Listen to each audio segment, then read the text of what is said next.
update, SB19, kwentong 1818 lang, Team Kaal 2 cents. As your fellow fan in this fandom, we understand how you admire our Mahalima SB19. Rules are implemented for reasons. We don't tolerate behaviors such as bypassing privacy and physical contact without consent or agreement.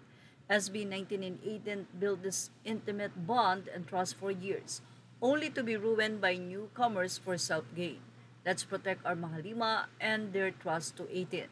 Let's fan her and fanboy responsibly. Yan nga ang naging paalala ng isang fan sa rules na bawal hawakan ng SB19 kapag magpapapicture.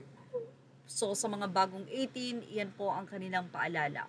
Well, to protect also the health of SB19, na alam naman natin na napakarami pangang concert at mga ganap na dapat nilang puntahan. Samantala, proud naman na ibinahagi ni Alain Nadal Khalifa ang nasabi nga pong photos niya with the COO of 1C, Yanni De Dios. Eto, natempuhan si Kuya Yanni sa coffee shop before the start of press con. Napakabait, pogi at bango din ng COO na yan. Yan nga ang pagbabahagi ng nasabi nga pong fan na 18 na kung saan ay sobrang napakabait nga daw ng COO ng 1C, kaya naman pati siya ay mahal na mahal din ng 18. Singan ni Lovely Lee, through I met him here in Dubai, sobrang bait at laging nakasmile, napaka-approachable, hindi mahirap lapitan at go na go magpa-picture ang pogi in person like my jaw. Ibinahagi din ni Lelet Brumka ang photo niya with Yanni De Dios.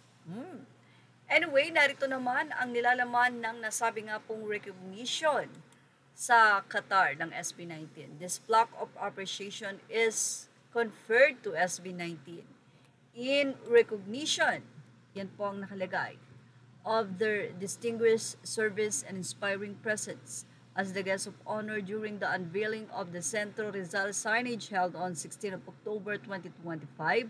Their role as Youth and Centro Rizal ambassador has greatly enriched this momentous occasion.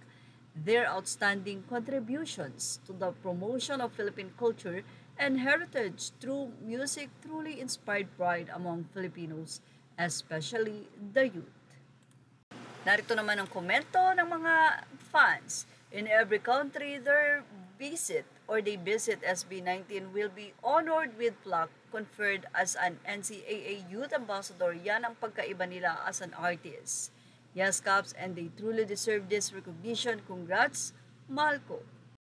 Sobrang mahal nga ng 18 ng SB19. Sabi nila, nakakaiyak. Congratulations, mga mahal kong mga pamangkin SB19. God bless you more.